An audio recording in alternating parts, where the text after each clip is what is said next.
मित्रों नमस्कार। जैसा कि आप जानते हैं, जन सुलभ पुस्तकालय के इस फेसबुक पेज पर विगत कई दिनों से कुंवर नारायण जी पर केंद्रित एकाग्र के अंतर्गत कई कार्यक्रम हो रहे हैं और उनसे जुड़े उनके कार्यों पर अपने हिसाब से संपादन और आलेख लिखने वाले लोग, उनकी स्मृतियों से गहरे संबंध रखने वाले लोग एक एक कर इस श्रृंखला में आए हैं और अपनी बातचीत की है। यहाँ विश्वविद्यालय से जुड़े प्राध्यापक, फिल्म जगत से जुड़े फिल्मकार और तमाम ऐसे दूसरे क्षेत्रों से जुड़े हुए शख्सियतों ने कुंवर जी पर अपनी बातचीत की है और उनके रचनाकार के विभिन्न पक्षों पर अपनी ओर से टिप्पणी की है और उसमें उस मूल्यांकन में अपनी ओर से काफी कुछ जोड़ा भी है। स्वागत है श्री मनीष कुमार जी। इसी कड़ी में मित्रों, आज हम सबके बीच महत्वपूर्ण लेखिका अनामिका जी उपस्थित हैं। जिस तरह से कुंवर नारायण एक साथ कई विधाओं में सृजनरत रहे और मूलतः स्वयं को कवि मानते रहे, उसी तरह अनामिका जी भी एक साथ कई विधाओं में सृजनरत होते हुए भी स्वयं को कवि ही मानती हैं। स्वागत है दीदी आपका इस कार्यक्रम में। बहुत आभार अर्पण जो यहाँ बुलाया। और निश्चय ही दीदी, आपके माध्यम से हम कुंवर जी के साथ जुड़ी आपकी स्मृतियों को यहाँ साझा करेंगे और हमारे साथ जुड़े हुए हमारे दर्शक और श्रोता उससे लाभान्वित होंगे और कुंवर जी को समझने में वे स्मृतियां निश्चय ही उनके लिए सहायक होंगी। एक नए परिप्रेक्ष्य के साथ, आपकी दृष्टि के साथ हम उनको समझ पाएंगे। दीदी, इस बीच शिखर त्रिपाठी जी, सोनू यशराज जी, अमरेंद्र कुमार शर्मा जी और हमारे कुछ साथी जुड़ गए हैं। मित्रों, आप सभी का स्वागत है और मैं अनामिका जी का, जिन्हें मैं दीदी कहता हूं, उन्होंने अपनी व्यस्त दिनचर्या में से कुछ समय निकालकर यहाँ उपस्थित हुई हैं। इसके लिए उनका आभार। और दीदी, इस चर्चा की शुरुआत क्यों नहीं कुंवर जी के साथ जुड़ी आपकी स्मृतियों से ही की जाए। तो कृपया उनसे आपकी जो पहली मुलाकात हुई वहां से कुछ बात आरंभ हो, तो हमारे दर्शकों को और साहित्य सुधियों को एक रोचकता का उस रोचकता की एक दिशा में आगे बढ़ेंगे। अगर काया से ऊपर उठी हुई मुलाकात कहते हो तो वो तो तभी हुई थी जब मैं स्कूल में थी और उनका मैंने खंड काव्य पढ़ा था। कायातीत जो लोग होते हैं उनमें भी शब्द शरीर से स्पर्श करने का, मन को स्पर्श करने का जो एक खास तरह का तेज होता है, उसका मुझे अनुभव था। लेकिन प्रत्यक्ष मिली हूं मैं उनसे जब पहली बार भोपाल गई थी, भारत भवन। यहाँ पर जब मैं थी तो पढ़ती थी, यहाँ पढ़ने आई तब भी पढ़ने के समय संकोच रहता है, आदमी किसी से मिलता कहाँ है। वही मियाँ की दौड़ मस्जिद तक क्लास किया, हॉस्टल आए, पर शब्द पढ़ लेता है आदमी, लेकिन हिम्मत नहीं होती है कि जिसके बारे में पढ़ा है, जिसको पढ़ा है, उससे मिलने जाएं। तो उठने पर संतोष किया। उसके बाद जब फिर शादी हो गई, फिर बच्चे छोटे छोटे, और उसके बाद मौका ही नहीं मिला। मेरा छोटा बच्चा 2 साल का 2.5 साल का था, तब एक बार भारत भवन से बुलावा आया। तो वहां पर इनके साथ पूरे परिवार के साथ जाने का और वहां रहने का एक जगह मौका मिला। अच्छा, उस समय बच्चा इतना छोटा था कि मैं उसको छोड़ के तो जा नहीं सकती थी।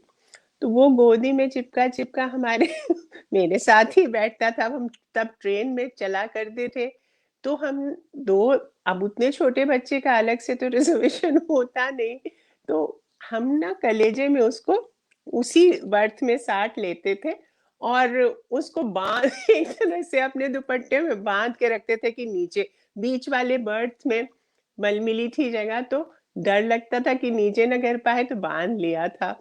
ये लोग तो खैर प्लेन से गए थे, लेकिन मैंने मैंने जब ये बात सुनाई कि रात में नींद आ जाने पर ऐसा किया, तो भारती जी इतना इतना हंसी, और उनकी हंसी मुझे इतनी अलग तरह से याद है।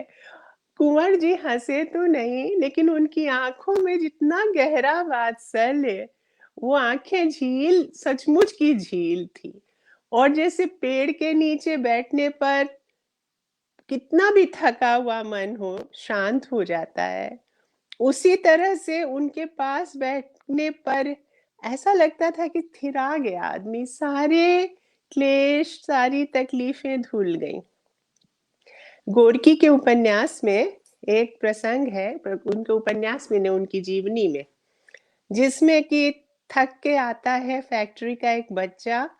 2 बच्चे हैं, उसमें एक बच्चा खुद गोरकी ही है, और दोनों फैक्ट्री के पीछे वाला जो डबरा है उसमें पैर डुबा के बैठ जाते हैं एक साथ, और सामने सूर्यास्त देखते हैं। थकान उनकी इतनी ज्यादा है, इतना फैक्ट्री में काम किया है, अनाथ बच्चे हैं और इतनी ठंड है, फिर भी वो पाँव डुबा के बैठ जाते हैं ना उस पोखर में और सूर्यास्त देखते हैं।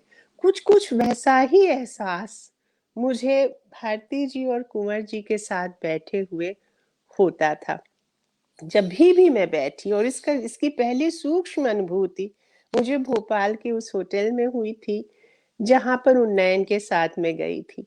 और मुझे अब ये लग रहा था कि स्टेज पे मैं जाऊंगी, मुझे पूरा एक पर्चा पढ़ना था, और उन्नयन मुझे छोड़ने को तैयार ही नहीं, आंचल पकड़े हुए हैं। और फिर मैंने भारती जी को और कुंवर जी को कहा कि अब क्या होगा, तो उन्होंने, दोनों ने जिस तरह से गोद में लेके उसको, और टॉफियां रख ली थी भारती जी ने बहुत सारी अपने इसमें, और उसको जैसे दोनों ने बहलाया, और नहीं तो वो दौड़ के चला आया एक बार स्टेज पर, फिर कुंवर जी पीछे गए और उसको ले आए और इतने प्रेम से बहलाया उसको, और इतना, उसके बाद वो हिलमिल गया कि बाद में जब बड़े होने पर उसकी किताब उनकी इन लोगों को दिखाई हमने कि बेटा यही थे कुंवर जी, तो वो मतलब कह रहा था हाँ मुझे थोड़ी थोड़ी याद है। सो टॉफियां मुझे याद है, वो बड़ी अलग तरह की टॉफी थी मम्मा। हमने कहा हाँ। तो ये एक बहुत ही नई माँ पहली बार छोटे बच्चे को लेके बाहर निकली हुई, उसको कितनी व्यग्रता होगी तैयारी के समय, कैसे उसने चुराया होगा तैयारी का समय, सबकी गहरी समझ। और बाद में जब मैंने इनकी कविताएं पढ़ी और उसकी स्त्री दृष्टि, मुझे लगा कि ये तो इटर्नल, शाश्वत स्त्री दृष्टि इनके भीतर है। एक समधित व्यक्ति जो इतना प्रशांत है, इतना अहिंसक है, वो एक तरह से अ, जिसको आज हम कहते हैं स्त्री दृष्टि, वो तो एक बहाना है ना। जो भी हिंसा के खिलाफ प्रतिबद्ध है, जो भी वंचितों की तरफ से सोचता है, और जो भी ठहरी हुई आंख से देखता है। गोरख कहते थे कि हवा की न जब, बहुत सुंदर है गोरख की ये पंक्ति, और कुंवर जी पर पूरी वो चरितार्थ होती है। गोरख की पंक्ति है कि साधु कौन है, सच्चा कौन है, तो हबकी न बोली ब, थपकी न चली ब, धीरे रखिब पाँव। इतना सुंदर ये पंक्ति मुझे हमेशा उनको देखकर याद आती थी कि यह व्यक्ति कभी हबक के नहीं बोलता, कभी थप थप करके अहंकार में मदमाता हुआ नहीं चलता, और धरती पर भी धीमे पांव रखता है, जैसे कि धरती को भी बोझ ना हो किसी तरह से। ये जो संवेदनशीलता थी, ये इनके खंड काव्यों, तीनों खंड काव्यों से होती हुई अभी अंतिम संग्रह में भी जिस तरह से, और सबसे बड़ी बात है कि मनुष्य और प्रकृति में और काल, समय, इन तीनों का जो त्रिक बनता है वो बहुत ही गहरे दार्शनिक आयाम से भरा हुआ है। जैसे कोई मंडल होता है, बुद्ध बौद्ध मंडल होते हैं, हिंदू मतलब ऐसे भी पूजा के जो मंडल होते हैं, उसमें पूरी कॉन्सेंट्रेटेड स्पेस में एनर्जी पूरी रहती है, दुनिया भर की प्रतीकित ही सही लेकिन रहती है, उसका निवेश माना ही जाता है, लेकिन कोई बात नहीं, मानने में बड़ी शक्ति है। उस तरह से इनकी कविताएं हैं। और सबसे बड़ी बात कि जैसी कविताएं हैं वैसा ही व्यक्तित्व था। अंतिम दिनों में मैं अलग अलग लोगों के साथ इनसे मिलने गई, एक बार माँ के साथ भी मिलने गई, एक बार बोधिसत्व और उसके परिवार के साथ भी मिलने गई,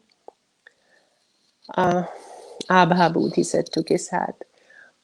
और भी जब जब भी मैं उनसे मिलती थी तो मुझे लगता था कि इतना थिराया हुआ बुद्ध वाला मन, मुझे लगता था कि ये जो लिखते हैं, ये जो सोचते हैं, उस वो शब्द ही जैसे इन पे लगातार सूखे पत्तों की तरह बरस रहे हैं। और मुझे याद आती थी वेणुवन वाले प्रसंग की, जो बुद्ध और आनंद में बातचीत हुई थी। आनंद ने अंतिम समय में बुद्ध के साथ वो टहला करता था, वेणुवन में पत्ते झड़ते रहते थे। वो बुद्ध के अंतिम कुछ वर्ष थे और बुद्ध को पता था कि अब जाना है, तो वो कुछ भी बता देने को उत्सुक रहते थे।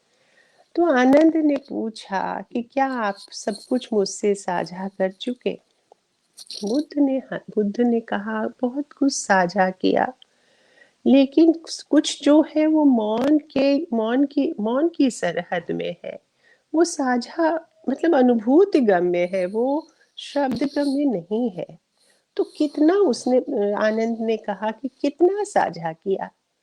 तो बुद्ध ने एक मुट्ठी उठाई, अपनी मुट्ठी से एक सूखे हुए पत्ते उठाए मुट्ठी में, और उन्होंने कहा कि देखो, जंगल की ओर देखो, वेणुवन में देखो कितने सूखे हुए पत्ते हैं। तो उसने कहा हाँ बहुत सारे हैं।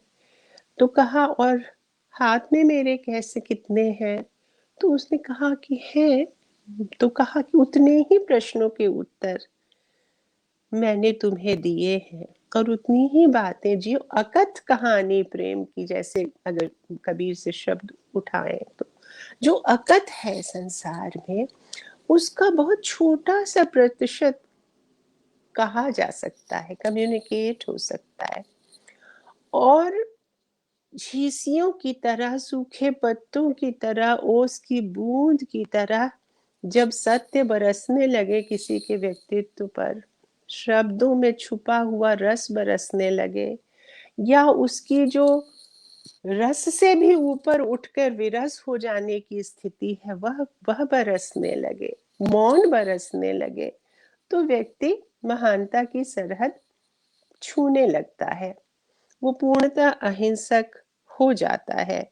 मुझे लगता है कि हिंसा की कल्पना भी न कर पाना एक बहुत बड़ी बात होती है, जो इन्होंने साध ली थी इनके व्यक्तित्व में। तो हर बार उनसे मिलना इस नए एहसास से भरता था कि जो कविताएं हम पढ़ के आ रहे हैं, ये मूर्तिमान कविता यहाँ बुद्ध की तरह बैठी है,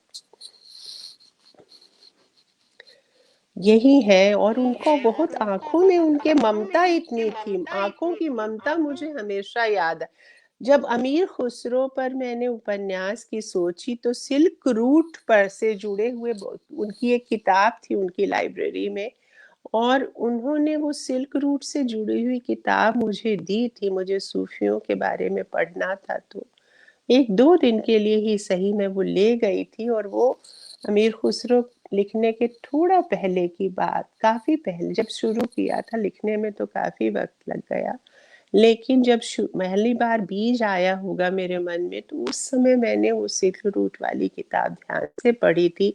और वो चूंकि कॉफी टेबल बुक थी, बहुत बड़ी थी, तो उसमें सारे रास्ते समझने में, उसका मानचित्र समझने में, वो जो पूरा जत्था आता था सूफियों का सिल्क रूट से, वो पूरा उसका एक मनोमय कोश में उसको पूरा धारण करने में, एक तरह से कहा जाए तो कुंवर जी की बड़ी भूमिका है।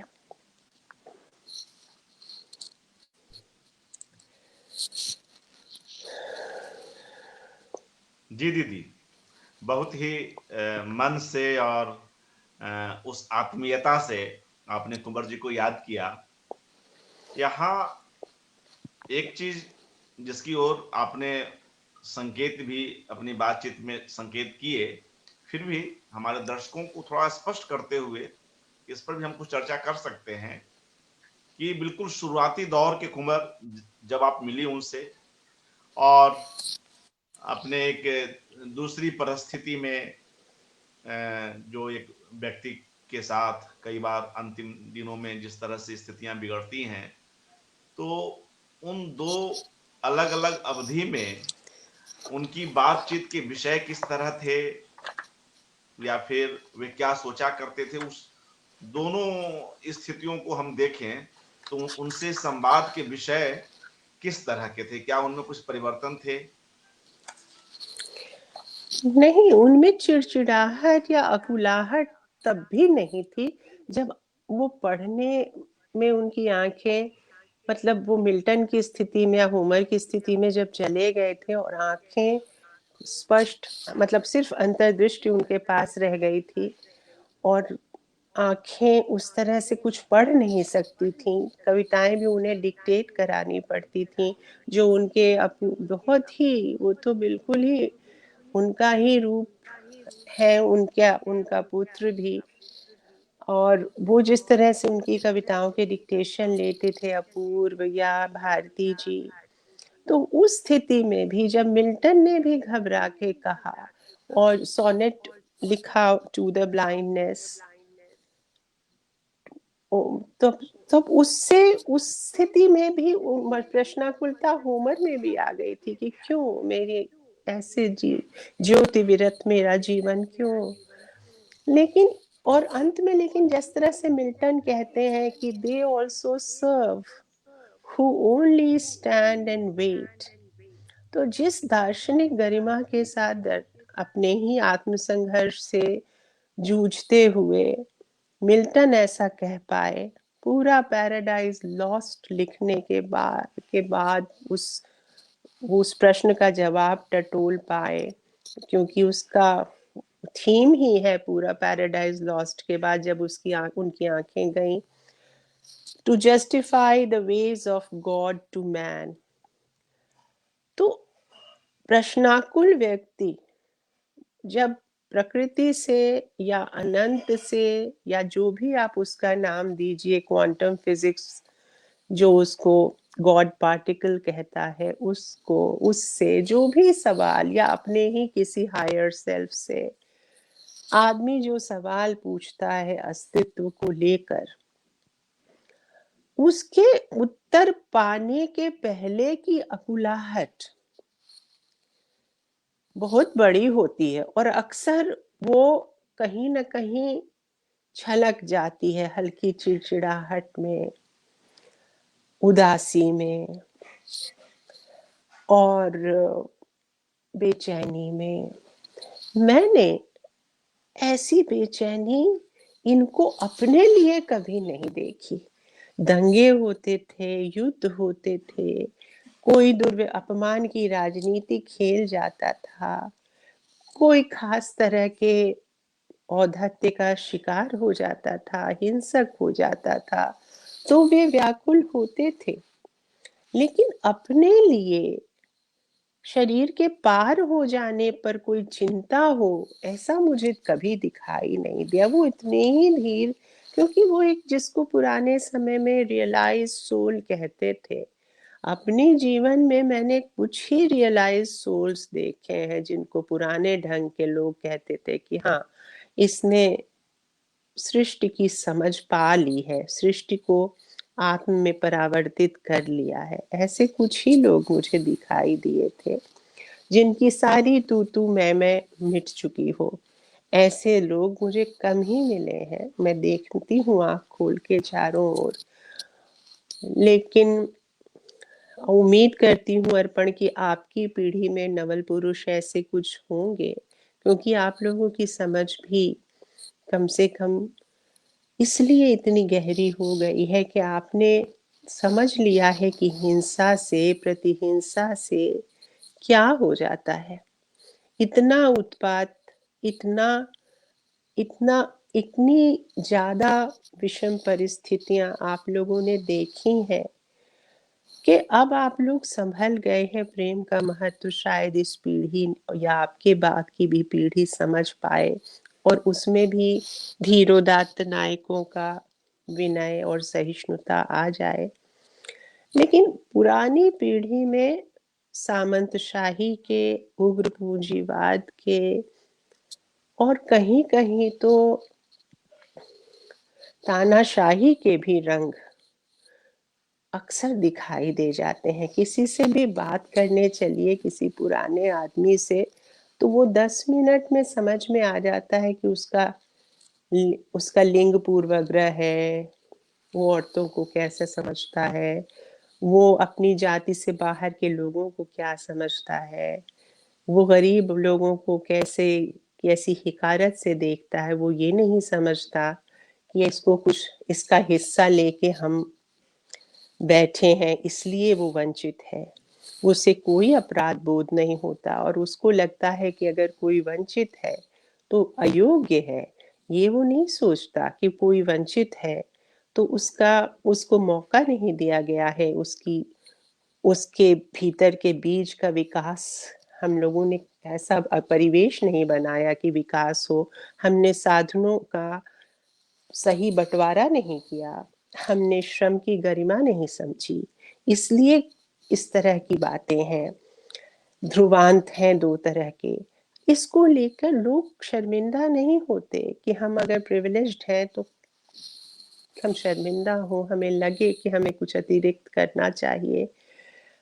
लेकिन लोग बहुत असभ्य ढंग से पेश आते। मैंने पुराने लोगों में ऐसा बहुत देखा है। बहुत कम लोग सामान्य दुनिया में ऐसे होते हैं जो लिंग पूर्वाग्रह और जातीय पूर्वाग्रह से, और अब तो मुझे लग रहा है धार्मिक पूर्वाग्रह से, पिछले कुछ दिनों में तो धर्म के नाम पे भी बहुत। मेरे बचपन में मैं तो खासकर जिस शहर की हूँ, मुझे समझ में नहीं आता था कि क्या हो गया, कोई किसी भी क्यारी में पैदा हो गया तो क्या हो गया।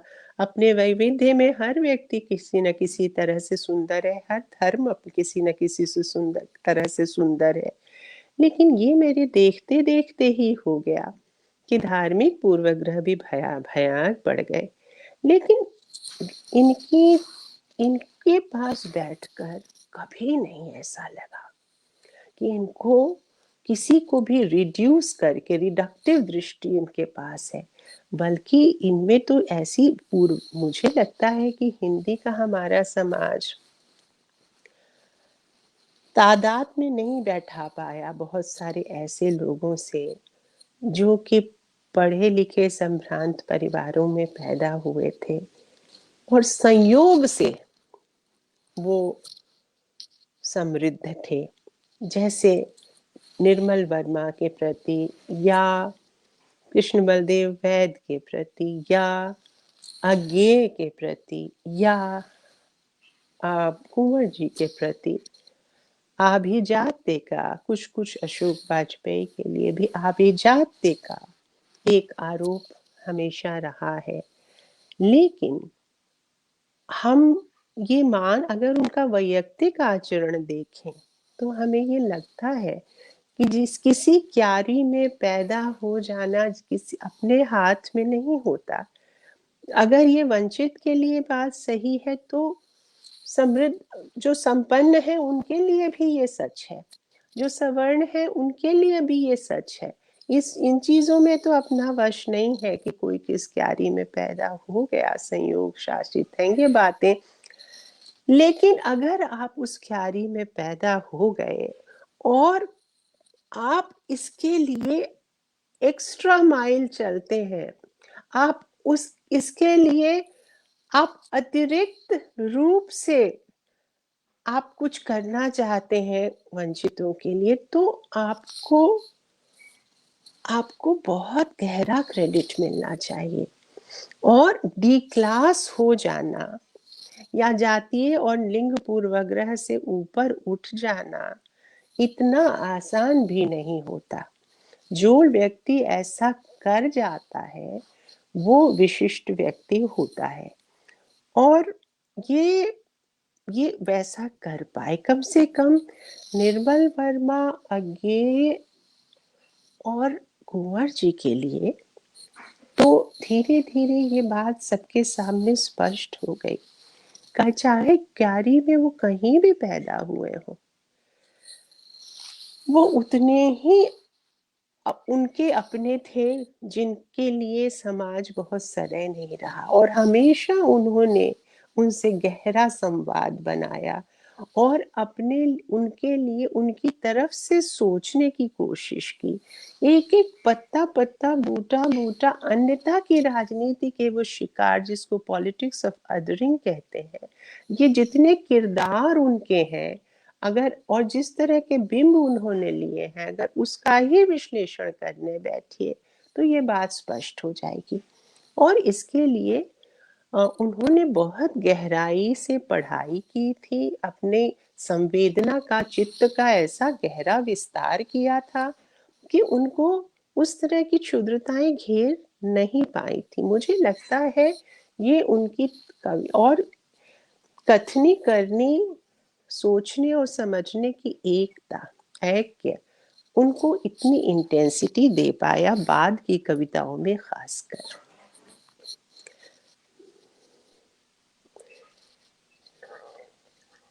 कैसी हो मृदुला, कैसी हो? जी दीदी, आपको सारे कमेंट दिख रहे हैं? एक कमेंट आपको दिख रहे हैं कभी दीदी? कभी दिख जाते। जी जी, हम इस बातचीत को मृदुला आगे का दिख बढ़ाएं। गया मुझे। जी जी, इस बातचीत को आगे बढ़ाएं दीदी। इससे पहले कुछ कमेंट पढ़ लेते हैं। मृदुला जी का कमेंट आपने देख लिया है। प्रेरणा जी लिख रही हैं, प्रेरणा शर्मा, वैविध्य में हर कोई सुंदर है। प्रेरणा शर्मा ही लिख रही हैं, नमस्ते, आपने बहुत आत्मीयता और सहज स्नेह भाव से सार गर्भित स्मृति चित्र खींचा है। आपको सुनना बहुत सुखद है। प्रेम, धैर्य और उदात्तता की बात बहुत गहरी है। अंजना लिख रही हैं, रोचक अनुभव। मधु मेहता लिख रही हैं, वाह मैम, बहुत ही सुंदर, और उनके साथ का अनुभव और विश्लेषण। ये अलग अलग समय पर आपकी टिप्पणियों के साथ आए हुए कमेंट हैं दीदी, लेकिन हम यहाँ इकट्ठा ले रहे हैं उसे। सोनू ये यशराज जी का मेरी कहना है, बहनें, छोटी छोटी बहनें हैं, ये तो मुझे प्यार करेंगी ही। अपने दही को कौन खट्टा कहता है अर्पण? सोनू जी का कहना है, अनामिका दी, आपने भी तो साध ली है वैसा ही संत हृदय, चीरता और सबके लिए थीरता और सबके लिए प्रेम भाव। मुकेश जाटव लिख रहे हैं, बुद्ध जी को साझा कर बहुत अच्छा लगा, वैज्ञानिक दृष्टि। रेणु यादव आपको प्रणाम कर रही हैं। पापूरी सबको गोस्वामी आपको मुझे नमस्ते बहुत, कर रही हैं। बापूरी को भी बहुत प्यार, रेणु को भी बहुत प्यार, मेरे साथ बैठने का सुख मुझे दे रही हैं, इसके लिए बहुत बहुत मुझे कृतज्ञता की एक अलग सी झुरझुरी महसूस हो रही। विकास चौधरी का कहना है, such a beautiful way of expression ma'am, thank you. Prabha Mishra मुझे साधुवाद करते हुए आपके सुनने को सुखद बतला रही हैं। सोनू यशराज, कितनी सुंदर बात, नई माँ की उलझन को कैसे सहजता से सुलझा दिया। कुंवर जी का वह प्रसंग जब वो आपके बच्चे को अपने गोद में लेकर उसे चॉकलेट के साथ बहला रहे हैं। ऐसे तमाम कमेंट हैं, वो कमेंट आप बाद में देखेंगी। मित्रों, हम बातचीत को आगे बढ़ाते हैं। सारे कमेंट्स लेने संभवतः संभव नहीं हो, फिर भी मैं उसको स्क्रीन पर ला रहा हूं, दीदी वहां भी देख लेंगी। ऋतु सिंह लिखती हैं, आपको सुनना मन को भरता है। सतीश नूतन, पिता के साथ बिताए लम्हों पर भी कुछ कहें। ये क्या, इनकी बात समझ में नहीं आई, पिता के साथ बिताए लम्हों पर भी कुछ कहें। असल में मेरे पिताजी भी वैसे ही थे, बहुत स्नेहशील थे, तो कभी कहा होगा मैंने उसको, वही। जी जी बहुत आभार जी पिताजी को याद करने के लिए। जी जी। शेखर त्रिपाठी, नई विश्वास कीजिए, दही काफी मीठा है, बिल्कुल शहद के समान। वो जो दही का प्रसंग आया था। और मुकेश वर्मा जी, वरिष्ठ कथाकार, सभी को नमस्कार कर रहे हैं। दीदी, जैसे कि आपसे बातचीत हुई थी कि हम कुंवर जी की स्मृतियों से इस बातचीत को शुरू करके उनकी कविताओं पर आएंगे, और कुछ कविताएं आपने इसके लिए चयनित की हैं जिनका आप अंतरपाठ हमारे दर्शकों के लिए, हमारे लेखक मित्रों के लिए करेंगी। तो हम अब अपने संवाद के इस दूसरे खंड में पहुंचते हैं, जहां आप कुंवर जी की कुछ कविताओं के अंतरपाठ हमारे समक्ष रखेंगी। इस बीच मंजरी सिन्हा जी आ गई हैं, वह भी आपको संस्कृत में काफी कुछ लिख रही हैं। अपूर्व जी भी आ गए हैं। इतनी आत्मीय और गंभीर तरीके से आपने कुंवर जी को समझा, अपूर्व जी कह रहे हैं। मुकुल कुमारी आ गई हैं, आपको भी नमस्कार मुकुल जी। तो इस तरह से एक बड़ा दर्शक वर्ग है दीदी, जो जनसुलभ हमारा को, जो हिंदी अनामिका जी को, हिंदी मंडल तो एक संयुक्त परिवार की तरह है अर्पण, और एक अलाव जलाते हो तुम तो चारों ओर लोग बैठ जाते हैं। तुम जी खुद जी भी तो साहित्य की इंसाइडर हो ना, तो तुम इतना, सब लोग, प्रेम बहुत है हिंदी पट्टी के मन में, प्रेम तो बहुत है जी जी अपनों। और हम लोगों को बैठने का मौका नहीं मिलता, क्योंकि ये विस्थापित समाज है, तो जहाँ मौका मिलता है वहां हम बैठना तो चाहते ही हैं। जी जी। नहीं, आप लोगों का मैंने स्नेह है और हमारे साथी मित्रों का, कि वे लगातार जुड़े हुए हैं। और जो कुंवर नारायण जी का जो अपना हासिल है उनके लेखन के माध्यम से, और जो उनका अपना एक, उनकी लेखनी का जो एक औदात्य रूप है, उसे भी लोग पसंद करते हैं। और उस विशिष्टता में भी वो कैसे बिल्कुल सामान्य दृष्टि के साथ सभी को लेते हुए, सभी को समाहार करते हुए चलते हैं। कुंवर जी का पूरा साहित्य इसका उदाहरण है। इस बीच प्रेरणा शर्मा लिख रही हैं, वो आपकी क्यारी वाली बात को कोट कर रही हैं। जिस किसी क्यारी में पैदा होना किसी के वश में नहीं, परंतु जो लिंग, जाति, धर्म आदि पूर्वाग्रह से ऊपर उठकर क्षुद्रता को छोड़ना महान व्यक्तित्व के धनी ही के वश की बात है। बिल्कुल सही कह रही हैं प्रेरणा जी, जिस पे चर्चा किए, और इन बातों से हम कुंवर जी के साहित्य को भी भली भांति समझ सकते हैं। उनके खंड काव्य हो, कविताएं हो, कहानियां हो, हर विधा में वे इन प्रश्नों को और इन मुद्दों पर बातचीत करते हैं, और एक समरसता की और बुद्धत्व की और गांधीवाद की के कई तत्व उनकी रचनाओं में हमें देखने को मिलते हैं।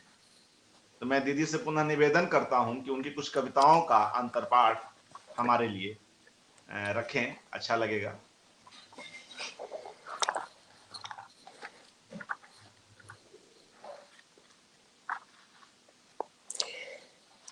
ये जो विडंबना बोध है ना इनकी कविताओं का, वो इतना सूक्ष्म है। लोग सोचते हैं कि जिसमें माधुर्य होता है और धैर्य होता है वो बोका बाबा होता है, उसको समझ में नहीं आता कि जीवन में कुछ खराब भी हो सकता है।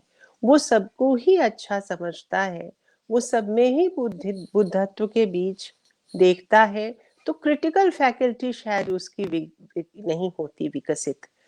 जब आप किसी के पाठ के अवचेतन से गुजरते हैं तो आपको समझ में आता है कि कितनी बड़ी बात है बुद्धि और हृदय का समतोल, जिसको यूनिफाइड सेंसिबिलिटी टीएस एलियट ने कहा था। सेंस वो जो एक खास तरह का इक्विलिब्रियम, समतोल इनकी कविताओं में है, और विडंबना की बहुत ही शार्प, बहुत ही मतलब क्या कहूँ, बहुत ही अवेयर दिमाग और बहुत ही बहुत ही इंटेलिजेंट, बहुत ही प्रखर बुद्धि के व्यक्ति का जो एक अंतःकरण होता है, जो सब समझ रहा हूं मगर क्या समझ रहा हूं मैं। जैसे कहते हैं ना कि खुला हुआ है मेरे सामने सहीफा इश्क, समझ रहा हूं मगर क्या समझ रहा हूं मैं। समझ में आ रहा है, ऐसा नहीं है कि विडंबनाएं समझ में नहीं आ रही, मगर फिर भी कल्पना ऐसी है कि अपने के पार जाके दूसरे की तरफ से सोच सकती है, और जो समस्याएं हैं समाज में उसके प्रति ऐसी नहीं हो कि उसकी चेतना है नहीं, और सबको एक सारा है, सारा क्रिटिकल अवेयरनेस है, लेकिन बचा हुआ है। वो किसी एक व्यक्ति पर उंगली नहीं उठाता, वो स्वयं के माध्यम से सर्वसमावेशी उसका मय हो जाता है। और वो जब किसी में, जैसे बुद्ध भी कहते थे और बहुत सारे साधकों ने कहा है कि हमारे जब पर्यावरण में कुछ गड़बड़ हो, परिवेश में कुछ गड़बड़ हो, तो एक बार अंदर देखना चाहिए, और एक अपने भीतर क्या एक ट्रेजिक फ्लॉ, एक हमार्शिया जिसको कहते हैं ग्रीक वाले, ग्रीक ट्रेजेडी वाले, या उसकी उसको एड्रेस करना, अगर आप उसको संबोधित कर सकते हैं, अगर परिवेश में आप परिवर्तन चाहते हैं, तो भीतर अपने पहले एक जो आप में भी कुछ अप्रिय होगा, क्योंकि सब कुछ मतलब आदमी में ये सच है कि हर व्यक्ति किसी न किसी तरह से सुंदर होता ही है, प्यार करने लायक होता ही है। जैसे फोटोग्राफर जानते हैं कि हर चेहरा किसी न किसी एंगल से सुंदर होता ही है, उसी तरह से कुछ न कुछ हर समाज में और हर व्यक्ति में ऐसा भी होता है जिसके आधार पर, जिससे आदमी परेशान हो जाए और मुंह मोड़ लेने का मन करे और उधर नहीं जाने का मन करे, बहुत देर तक अंदर तरंगे उठती रहे। अब उसका अगर आपने उसको समझ लिया कि हाँ मेरे भीतर, मेरे बाहर अगर कुछ ऐसा है तो मेरे भीतर ही कुछ ऐसा होगा जो वो बाहर प्रतिबिंबित हो रहा है। तो अगर हम अपना ट्रेजिक फ्लॉ, अपना एक कुछ भी जो हमारे प्रिय भीतर अप्रिय हो सकता है, अगर हम उसको संभालने की कोशिश करेंगे, तो ये जो अनंत की अवधारणा है ना, इनकी बहुत ही बड़ी अति अति समय की जो अवधारणा है, जो काल के पार के पार के पार के पार, वो जो जलती चली जा रही एक तरंग है, जो कि कश्मीरी शैविज्म में भी जिसका बहुत सुंदर जिक्र है, जहाँ काल की कल्पना भोजन भट्ट के रूप में हुई है, वो अनंत तक का आयाम, पदार्थमयता का आयाम, चेतना का आयाम और अनंत का आयाम। तो ये वो कहते हैं कि अगर कहीं कुछ अपने चित्त का लगातार विस्तार नहीं किया तो परिवेश संकुल हो ही जाएगा। तो इनकी कविता में हर समय, नमस्कार अंजना जी, आपका सर्वसमावेशी मय होता है, जो अपनी ओर वो सबका, जैसे माँ जो होती है वो सब बच्चों का दोष अपने पर लेती है। इनकी अंतिम समय की एक कविता है उत्तरदायित्व, वो पढ़ने की कविता है। ये मैं संग्रह मेरे सामने जो है सब इतना असमाप्त, और इसकी मैं कुछ कविताएं ले आई हूँ, और अंतिम दिनों में कुछ कविताएं थी जो उन्होंने या तो अपूर्व को या भारती जी को लिखवाई होंगी। तो उसमें उन्होंने उत्तरदायित्व कविता में ये बात कही है, और इसकी शुरुआत हो जाती है एक अजीब से मुश्किल के समय से ही। वो समझते हैं कि वो कितने, देखिए मीठी मीठी, जैसे गाय का दूध जब दुहा जाता है तो बड़ी मीठी मीठी सी चोट पड़ती है। आप हजारवी प्रसाद द्विवेदी का वो पढ़ेंगे वो लेख अशोक के फूल, तो वो कहते हैं कि वसंत में, वसंतोत्सव में अशोक के फूल पर नूपुर सज्जित पांवों से मीठी ठोकर देती थी सुंदरियां। अब ये मीठी ठोकर मैंने बचपन में पढ़ा, तो मैंने कहा ठोकर भी मीठी होती होगी। फिर मैंने एक बार ग्वाले को दूध दूहते देखा, तो वो वो जिस तरह से मीठी मीठी चोट पड़ रही थी बाल्टी पे, वो बारिश की चोट की तरह, या बारिश ही जब होती है तो धरती पर कितनी मीठी मीठी चोट सी होती है, उसी तरह हमारे चित्त में भी किसी एहसास की झीनी झीनी झीनी झीनी बारिश होती रहती है। और उस एहसास की बारिश में आप देखिए कि कैसी बातें चमकती हैं। वो कहते हैं, एक अजीब सी मुश्किल में हूं इन दिनों, मेरी भरपूर नफरत कर सकने की ताकत दिनों दिन क्षीण पड़ती जा रही। अब कोई पूछ सकता है कि भाई, प्लान बना के नफरत क्यों करना, नफरत करने की ऐसी क्या ताकत चाहिए किसी को। लेकिन वो वो एक तरह का व्यंग है, एक तरह का कटाक्ष है कि नफरत तो हम सब में इतनी कूट कूट के भर गई है, और ये मैं जो है सर्वसमावेशी मैं है, ये वैसा मैं है जो अनंत होना चाहता है लेकिन अभी और वो ये व्यक्ति मैं नहीं है, ये हमारे समय का मैं है जो अनंत होना चाहता है, मगर अभी उसको ये जो क्षुद्रताएं होती हैं और जो नफरत पैदा करती हैं, ये अहंकार जन्य ही होती हैं क्षुद्रताएं। तो वो कहते हैं कि वो व्यंग खुद पर ही कर रहे हैं, कह रहे हैं, मैं अजीब सी मुश्किल में हूं इन दिनों, मेरी भरपूर नफरत कर सकने की ताकत दिनों दिन क्षीण पड़ती जा रही। कविता की धार से अंग्रेजों से ये एक तरह का अब वो सीधा भी कह सकते थे कि हर हर जाति, हर कौम, हर लिंग में कोई ना कोई सेविंग ग्रेस होता है। और जैसे हर व्यक्ति को प्यार करने, हमारे यहाँ तो पूरा अरेंज मैरिज का जो पूरा की अवधारणा है इसी पर टिकी हुई है कि हर व्यक्ति में कुछ ना कुछ प्यार करने की होती ही है, प्यार करने लायक होता है। तो भाई कोई भी मिल जाए, उसको उसको अगर एक तरह से देखोगे तो कुछ ना कुछ प्यार करने लायक मिल ही जाएगा। लेकिन ये वो कह रहे हैं कि नफरत करने का भी जज्बा हमारे भीतर सहजात, जैसे जुड़वा बच्चे पैदा होते हैं ना, तो प्रेम और नफरत भी साथ साथ ही चित्त में जगते हैं, और हम अक्सर योजना ही बना के करने लगते हैं। जरा सा भी अहंकार को चोट लगी कि बस तैयार हो गए। तो ये कहते हैं नफरत कर, अंग्रेजों से नफरत करना हमारे नस्ली पूर्वाग्रह की बात। अंग्रेजों कहते हैं नफरत का भी एक जोर होता है, एक ताकत होती है, उससे भी एक तरह से मोमेंट वो टूटती है जड़ता। तो कहते हैं कि लेकिन देखो, रिमाइंडर, एक खास तरह की रिमाइंडर।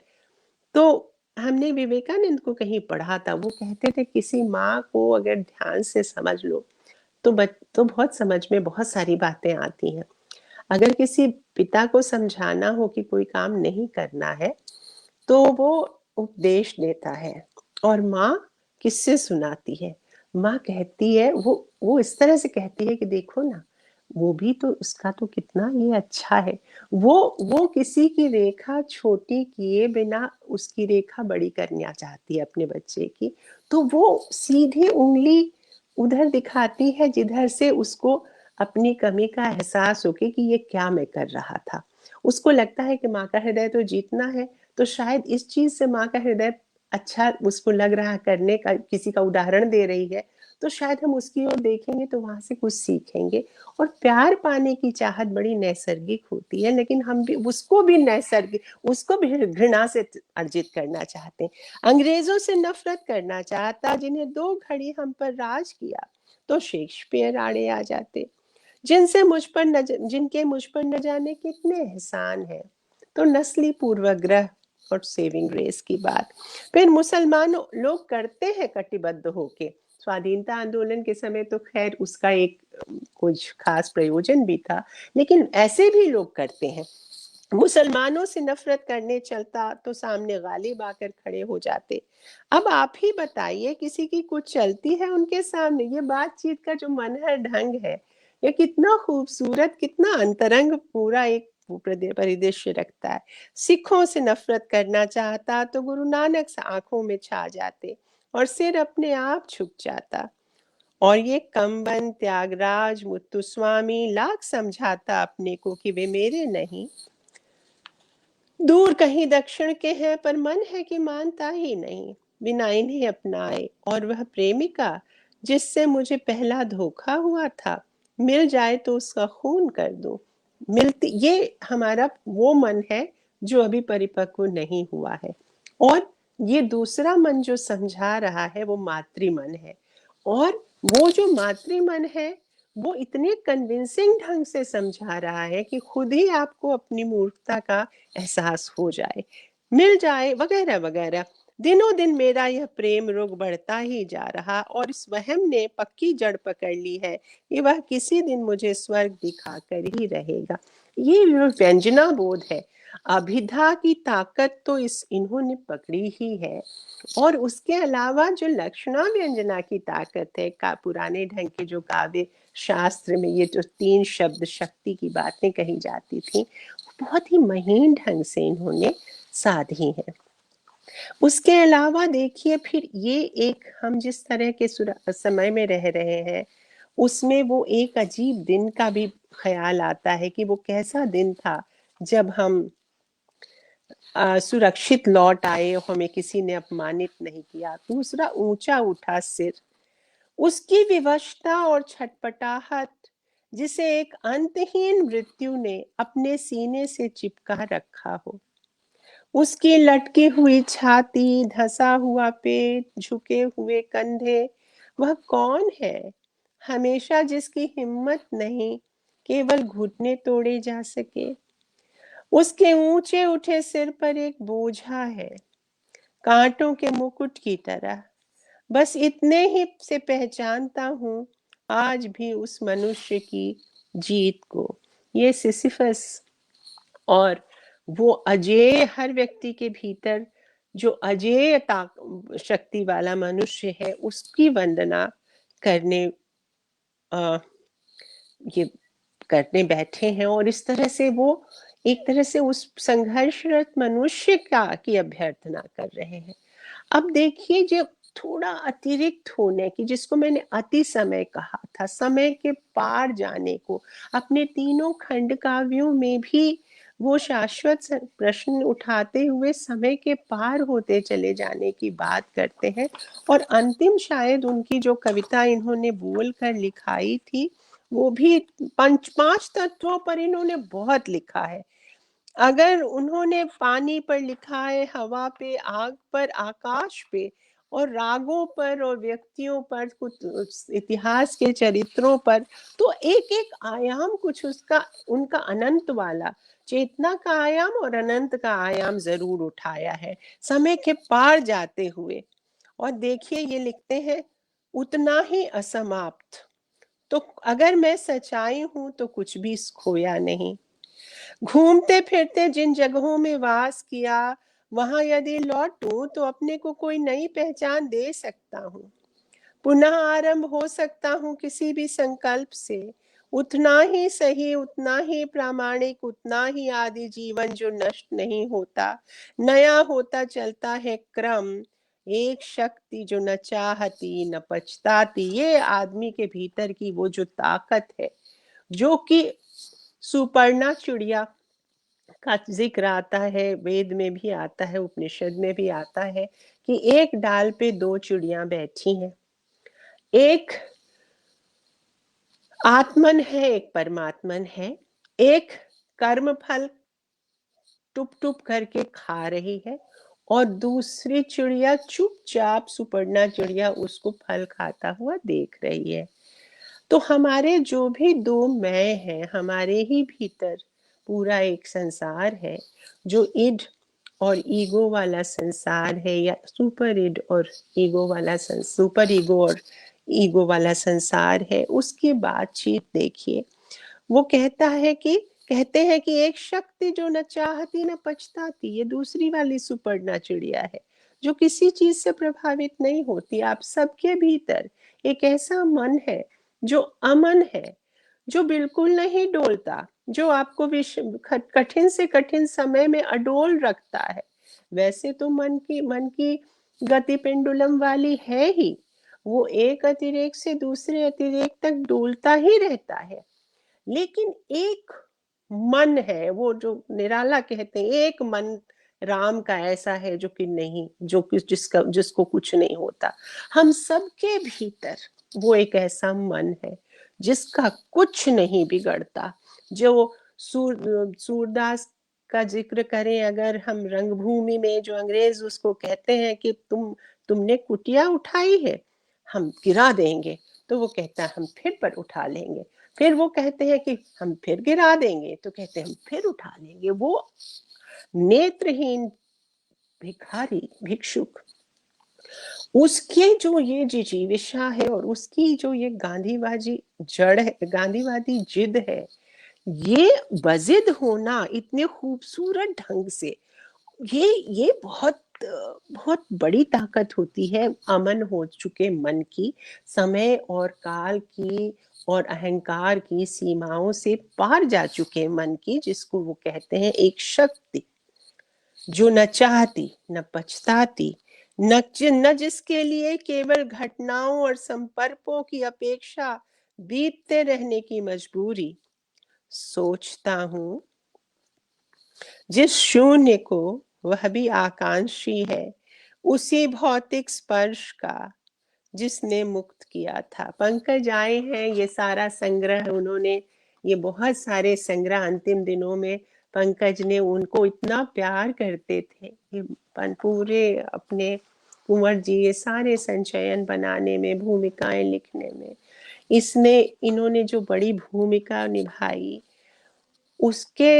उसी का ये है कि हम सब आज, और उन्होंने और रेखा सेठी ने जो वो किताब लेकर हम गए, और खुद अपूर्व ने अंग्रेजी में, वो सब उनके ही, मुझे लगता है कि भविष्य के कुंवर ये लोग और आपकी पीढ़ी के और लोग बने तो इनका लिखना, इनके ये संदेश, ये शब्द झिमिर झिमिर बरसते रहे आपके चित्त में, आपका चित्त दहराकाश की तरह उदात्त हो जाए और समय के पार अति समय में चला जाए और सबको उसी निरपेक्ष दृष्टि से, अमन वाली दृष्टि से देख सके। सोचता हूँ जिस शून्य को वह भी आकांक्षी है, उसी भौतिक स्पर्श का जिसने मुक्त किया था। अब ये रविंद्रनाथ ठाकुर वाली बात कि मैं तो फिर से मुक्ति भी नहीं चाहता, फिर से जन्म लेना चाहता हूँ। तो भौतिकता से, मिट्टी और हवा और आकाश और पानी और जो पांचों तत्व हैं, तो सबकी आवाजाही, जैसे पैब्लो नेरूदा की एलिमेंट्स वाली कविता है बाद के दिनों की, इनकी बाद की कविताओं में भी जंगल की आहटें भी हैं और बहुत तरह की हैं। और ये जो आदि कुछ मतलब कुछ नाद सा उठता है, एक नाद गुण इनका बहुत प्रखर हो गया है, वो भी अनंत की ओर जाता हुआ, उसी तरह नचिकेता की तरह वो अनंत मुखी है। और अनंत मुखी होना इतना आसान नहीं होता।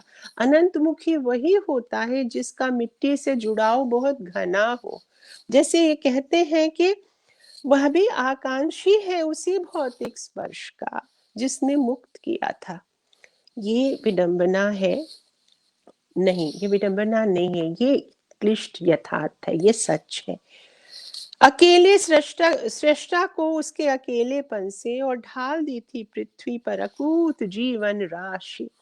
लंबी कविता है, यहाँ पर सब मैं पूरा नहीं सुना पाऊंगी, लेकिन हमारे पास एक भाषा है जिसमें मैंने जीना सीखा। तुम सोचते हो इसलिए लगता है कहीं ना कहीं तुम्हारे शब्द मेरी इच्छाओं को व्यक्त करते।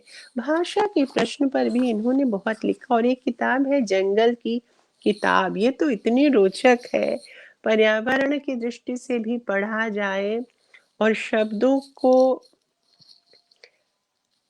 कि उनकी सारी उसके अवचेतन की ध्वनियों के साथ पूरा पढ़ा जाए तो अलग तरह का भाव बोध जगता है।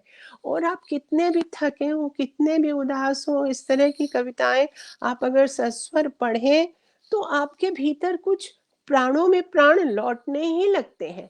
जैसे शब्दों की सीढ़ियां चढ़ते हुए हम मौन की छत तक जाते हैं, उसी तरह से वृत्तियों की सीढ़ियां चढ़ते हुए आप वृत्तियों के पार हो जाते हैं। ये इनको आप लगातार पढ़ते हुए महसूस कर सकते हैं। किताब बहुत मृत्यु से, एक बार उन्होंने मुझसे, मैंने लंबा इंटरव्यू किया था, ममता जी ने मुझसे कहा था हिंदी पत्रिका के लिए, अंग्रेजी में जो हिंदी पत्रिका निकलती है वर्धा से, उसके लिए।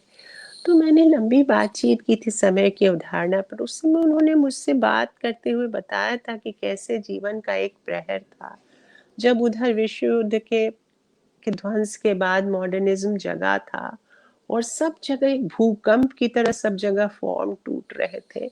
उस समय इनके घर में भी लगातार बहुत से लोग गए।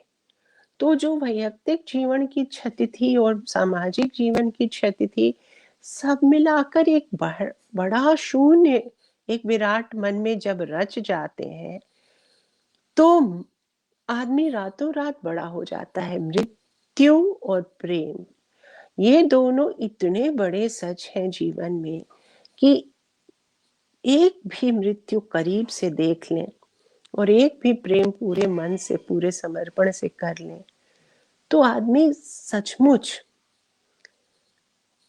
चित्त के उस धरातल पर पहुंच जाता है जहां मौन मधु हो जाए, निराला कहते हैं।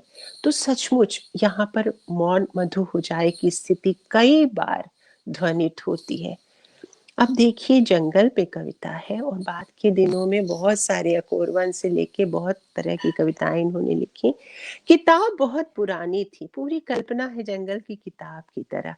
और सबसे रोचक बात है कि जैसे हम अंडरलाइन कर करके किताब पढ़ते हैं, उसके उसका एक बिंब है। देखिए, किताब बहुत पुरानी थी और जंगल उससे भी ज्यादा पुराना। लगभग हर पंक्ति के नीचे पेंसिल के गहरे निशान थे, जैसे जंगल ही किताब हो पढ़ी हुई। मुझसे पहले किसी ने भी पढ़ा था उसे, जिसने भी पढ़ा था उसे बहुत मेहनत से पढ़ा था। जंगल को पढ़ने की बात हो रही किताब की तरह। कुछ देर बाद वो आदिवासी भी हो सकते हैं जिन्होंने हमसे पहले जंगलों को पढ़ा है। वो वैकल्पिक कोई भी ज्ञान का, हर भाषा वैकल्पिक ज्ञान का एक अक्षय स्रोत होती है। तो उसकी बात की जा सकती है। अंडमान की एक कहानी आप सब जानते होंगे। अंडमान के की जनजातियां अगर लकड़ी काटती है ना पेड़ की, तो पहले वो रात भर उसको, जैसे गैया के पास बछड़ा छोड़ दिया जाता है कि पहले भाई दूध तुम पी लो, पहला हक तुम्हारा है। उसी तरह से अगर पेड़ काटते हैं आदिवासी, तो पहले गठरी रात भर पेड़ के नीचे रख देते हैं कि अपनी माँ से सट के रह लो कुछ देर, और क्षमा मांगते हुए नाचते गाते हैं। तो ये जो सूक्ष्म संवेदना है प्रकृति से जुड़ी हुई और आदिवासी समाज से जुड़ी हुई, वैकल्पिक ज्ञान स्रोतों से जुड़ी हुई, सबकी बातें कितने महीन ढंग से कह जाते हैं। देखिए कि किताब केवल वही नहीं है जो हम यूनिवर्सिटी में पढ़ते हैं लाइब्रेरी से ले लेकर और या खरीद खरीद कर। किताब प्रकृति खुद है और उसका आदि पाठ जनजातियों ने किया है। ये पर्यावरण को लेके या बाजार को लेके जो इनकी दृष्टि थी वो सचमुच ही अगाध थी। कुछ देर बाद मुझे लगा कि मैं पढ़ नहीं रहा, पेंसिल के निशानों पर चल रहा हूँ जो पगडंडियों में बदल गए थे। उनके दोनों ओर शब्दों के घने जंगल थे। हर शब्द एक अलग जाति के वृक्ष की तरह था जिनसे मिलकर बनता था भाषा का महावन। महावन कह रहे, सबकी सब भाषाओं को मान देना। हर भाषा जीवन की ओर खुलने वाली एक खिड़की है। अब जितनी खिड़की भाषाएं आपके पास होंगी, आपके जीवन में क्रॉस वेंटिलेशन उतना ज्यादा होगा, क्योंकि हर भाषा की नाभि में एक पूरा वैकल्पिक ज्ञान कोश है। तो इसको बहुत संकेत से ये कह रहे हैं। कई बार पगडंडियों से ऊब कर सोचा उन्हें छोड़कर जंगल में प्रवेश करूं। अब यहाँ पगडंडी सारी वंचित जनजातियों या जातियों के लिए हो सकती है जो हमारे लिए रास्ता बनाते हैं, और अभी तक सारे रास्ते उन्होंने ही कोड़े। हमारे पास कोई भी रास्ता अपना बनाया हुआ नहीं है, सब उन्हीं मेहनत कशों के बनाए हुए हैं। जिस घर में हम रहते हैं, जो राहों पर चलते हैं, जो पहाड़ जंगल, सब सब उनकी ही जागीर है जो हमने छीन ली। समय के साथ माइट इज राइट, जिसकी लाठी उसकी भैंस के तर्क से हमने छीन ली, और हम शर्मिंदा भी नहीं होते। कई बार बंगटड़ियों से ऊब कर सोचा उन्हें छोड़कर जंगल में प्रवेश करूं, जो इतना दुर्गम और रहस्यमय दिखता था। पर सीधी रेखा को पकड़कर चलने के पांव इतने अभ्यस्त हो चुके थे कि दरख्तों के बीच बिना पंख उड़ने की कल्पना भी असंगत लगती थी। अचानक मैंने असाधारण थकान महसूस की।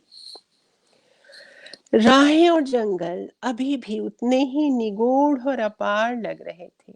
ये थकान एक लगातार चिंतन में डूबे रहने वाले व्यक्ति की थकान है, क्योंकि आप कितनी भी कोशिश करिए इतने परिवर्तन की, अपने भीतर या अपने बाहर परिवर्तन जल्दी नहीं होते। और जो परिवर्तन की कोशिश करता है उसी को पता है कि अनवरत चेष्टा के बावजूद कुछ परिवर्तित नहीं हो पाने का दुख कितनी गहरी थकान पैदा करता है। ये दुख वही जानता है जो लगातार सचेष्ट रहा है कि कुछ कुछ तो हो, कोई पत्ता तो कहीं डोले। जिसने यत्न ही नहीं किया वो ये थकान समझ नहीं सकता, या जिसने सिर्फ भेड़ चाल चली है। थकते तो वो भी है जो सीधे सीधे किसी के पीछे चल देते हैं, लेकिन उनकी थकान और गहरी होती है, जो सायास पूरी एक बड़े विजन के साथ, एक बड़ी संकल्पना के साथ चलते हैं। मैं कहीं कुछ देर बैठकर विश्राम करना चाहता था। मैंने अपने आसपास घूम कर देखा। आश्चर्य! वहां केवल जंगल और राहें थीं। बीच में न विराम न अर्धविराम। ये एक ऐसी किताब, पैलिम्पसिस्ट की एक अवधारणा होती है, उत्तर संरचनात्मक जो भाषिक विमर्श है, वो ये मानता है कि ये लिखी हुई स्लेट हमें मिलती है। हमारा अवचेतन जो है टैबुला रासा तो नहीं ही है, वो एक पहले से लिखी हुई स्लेट है। और उसमें जैसे हम बोर्ड सामान्य ढंग से कहें तो जैसे हम बोर्ड श्याम पट्ट पर लिखते हैं, बोर्ड पर लिख के समझाते हैं कुछ क्लास में, बोर्ड मिटा देते हैं फिर भी कुछ ना कुछ अंदर रह जाता, उत्कीर्ण नहीं भी तो एक आभास सा अर्थ का। तो हमारी जो भाषा है उसमें कई आभासी लहरें, वो चिन्ह हैं, कई अनुगूंजें हैं, और इन्हीं अनुगूंजों से भरता जाता है साहित्य। और जिसके साहित्य में जातीय स्मृतियों की अनुगूंजें वैयक्तिक स्मृतियों की अनुगूंजों में गलबहियां डाले बढ़ती है, अभंग भाव से बढ़ती है, उसकी भाषा का अवचेतन बहुत समृद्ध होता जाता है, इतना ही समृद्ध जितना ये जंगल। तो उन्होंने कहा कि बीच में न कहीं विराम न अर्धविराम, सब मिट गया है। ये कालातीत होने की, ये अतिकाल में जाने की इनकी अवधारणा से मेल करता है, जहाँ न वर्तमान, भूत और भविष्य ये तीनों अलग अलग वामन के डग की तरह तीन में बटे हुए नहीं है, एक कॉन्टिन्यूअम में है। और इसलिए ये सबकी जिम्मेदारी हमारी, जो हम बीच में है, हमारी जिम्मेदारी है कि हम अतीत को और भविष्य को जोड़ते चलें, क्योंकि हम किसानों के बेटे हैं। एक तरह से हम सब बेटे बेटियां हैं, हमें खिलाया है किसानों ने, तो उनकी चेतना हमारे कर्म शास्त्र पर भी, कर्म की अवधारणा पे भी चस्पा है। हम जानते हैं कि हम जो बोएंगे वही काटेंगे, हर किसान का बच्चा जानता है। इतनी नागर परंपरा के ये कवि थे, अर्बेन थे, निर्मल वर्मा की तरह ये भी बहुत अर्बेन सेंसिबिलिटी के कवि थे, कॉस्मोपॉलिटन थे, मगर अपने गांव के बारे में भी एक लंबी कविता लिखी है। अपने पिता से गले मिलने के बारे की संवेदना पर भी इन्होंने बहुत सुंदर एक कविता लिखी है। अपने अयोध्या वाले घर पे, तो ऐसा है कि परंपराओं से गले मिलना इतना आसान भी नहीं होता, लेकिन परंपराओं की बैटरी अगर हम रिचार्ज नहीं करते, अगर हम सर्वोच्छेदन की सोचते हैं, तो ये भी कोई बहुत ऐसी बात नहीं है कि जिस पर गर्व किया जा सके, क्योंकि परंपराएं बहुत कुछ देती भी हैं, रूढ़ियां छान के फटक देनी है। लेकिन सब कुछ नहीं। अब पुरस्कार को देखिए, कैसे देखते हो, ज्ञानपीठ मिलने के एक दिन पहले अयोध्या में जन्मे थे, इसलिए राम पर कितनी धीमे से एक अपने अपने राम जैसे भगवान सिंह जी का उपन्यास है, उसकी आहट में ये पढ़िए। पुरस्कार, वनवास और राज्याभिषेक रोज की लीला है। क्या पुरस्कार क्या तिरस्कार, दोनों ही माता के दुलार। श्याम नंदन किशोर लिखते हैं। दो चार बढ़ाते आलोचक, दो चार बनाते समाचार। ये भी कहते हैं वनवास और राज्याभिषेक रोज की लीला है। जिस खुशी को मुकुट पहने सब देख रहे मेरे चेहरे पर, वह केवल बच्चों का मुखौटा है। ये दुनिया अगर मिल भी जाए तो क्या है, दुनिया जिसे कहते हैं मिट्टी का खिलौना है। मिल जाए तो जादू का खिलौना है, मिल जाए तो मिट्टी है, खो जाए तो सोना है। मेरे अंदर तो कहीं दूर सरयू तट पर जल समाधि लेते सूर्य की उदासी है। अब ये भी हो सकता है कि ये उपलब्धि की थकान इस संवेदनशीलता की थकान हो, जो एक संवेदनशील चित्त को हमेशा अकिंचन ही अपने को मानने का को विवश करती है, और उसको दूसरे औरों को हंसता देख मनु हंसो और सुख पाओ। ये प्रसाद ने जो कहा वो अंदर तक उसको महसूस करते हुए ये कविता लिखी गई है, कहीं बनावट नहीं है इसमें। फिर एक कविता और बहुत रोचक है जो विश्व साहित्य के इनके गहन अध्ययन से निकली है, और पोलिश कवि मिचकेविच के पान दादे उश पर आधारित है, एक प्रसंग पर। इस पर हर्ज ही क्या था अगर प्रौढ़ा नायिका ने दोनों को चाहा एक साथ। अब यहाँ रीतिकाल की प्रौढ़ा नायिकाएं याद कीजिए, जिनको हमेशा हिकारत ही मिली। उनको कुट्टिनी कहा गया, उनको पता नहीं कैसे कैसे हिकारत से देखा गया।